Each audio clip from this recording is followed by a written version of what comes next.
اس کو ختم کرنے کے لیے، ڈوگر کو ہٹانے کے لیے یہ اب نکلی ہے. جس طرح سپریم کورٹ کے جج کو پریشرائز کرنے کے لیے وہ رانا ثناءاللہ نے وہ نکالی ہے، وہ جو بھی آڈیو اب یہ ڈوگر کو ہٹانے کے لیے کر رہے ہیں. اور اس میں جو اصل خوفناک بات یہ ہے کہ انہوں نے اپنے آفیسر پوسٹ کیے یہاں. یہ جو چٹھا اس کو خاص لے کے آیا اینٹی کرپشن کا ہیڈ بنانے کے لیے، جو ہمارا سخت مخالف ہے، ان آفیسرز کو یہاں الیکشن کمیشن نے ایک ہی دن میں ان آفیسرز کو ساروں کو ٹرانسفر کر کے یہاں کیا، اور یہاں سے آفیسرز ٹرانسفر کیے. وہ سارے آفیسرز 23 میں سے 17 آفیسر ہیں جنہوں نے ہمارے 25 مئی کو ہمارے پر تشدد کیا. یہ جو سی سی پی او انہوں نے لگایا ہوا کامیانہ، اس کے ڈاکٹر یاسمین نے ایویڈنس دی ہوئی ہے کہ 25 مئی کو جو ہمارے لوگوں پہ تشدد کیا گیا اس میں یہ کامیانہ کا نام دیا گیا. اس کو فوری طور پہ لے کے آئے ہمارے اوپر پھر دباؤ، جھوٹی ایف آئی آرز کیسز کرنے کے لیے، ڈرانے دھمکانے کے لیے، ورکرز کو ڈرانے کے لیے. تو یہ تو کوئی نیوٹرل کیئر ٹیکر گورنمنٹ ہی نہیں ہے.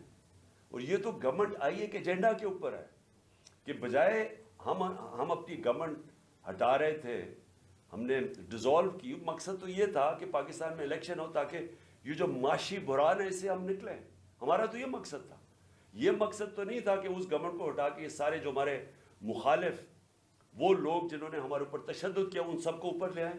اور جو جے آئی ٹی میرے اوپر بنی تھی، جو پنجاب گورنمنٹ نے بنائی تھی، اس جے آئی ٹی کو سیبوٹاج کریں اور آ کے اس کا ریکارڈ پہلے سیل کریں اور پھر ریکارڈ میں سے سارا ریکارڈ غائب کر دیں، صرف 11 صفحے رہ جائے اس کے. اور اوپر وہ آدمی کو بٹھا دیں جس نے آتے ساتھ ہی اس کی مشن یہ تھی کہ جے آئی ٹی کو سیبوٹاج کیا جائے، تاکہ کسی کو نہ پتہ چلے کون اس کے پیچھے تھا جنہوں نے مجھے قتل کرنے کی کوشش کی. اور یہ ساری آڈیو لیک اس لیے ہوئی ہے، جس طرح کہ سپریم کورٹ کو بھی بلیک میل کرنے کے لیے آڈیو پہلے ہوئی ہے. تو میں آخر میں پھر سے ریکویسٹ کرتا ہوں کہ ہم اپنے سپریم کورٹ کو درخواست کرتے ہیں کہ 4 مہینے پہلے میں نے پٹیشن کی تھی، پھر میں نے پچھلے ہفتے اس کو پھر سے کہا کہ اس کو سنا جائے. میں اس لیے کہہ رہا ہوں کہ میں ہمارے معاشرے کو بچائیں ان بلیک میلر سے. ان لوگوں کو سامنے لے کے آئیں. کون ذمہ دار ہے کہ اس معاشرے کے اندر بجائے یہ کہ یہ اس ملک کے صاف اور شفاف الیکشن کروا کے اس ملک کو آگے لے کے جائے، جمہوریت کی طرف لے کے جائے، یہ معاشی بحران سے نکالیں. جو لوگ تباہ ہو رہے ہیں اس وقت مہنگائی سے، جو لوگوں کا آج جتنا برا حالات ہیں پاکستانی قوم کے کبھی تھے ہی نہیں، جو انہوں نے جس طرح 11 مہینے کے اندر ایک لوگوں کا معاشی قتل کیا.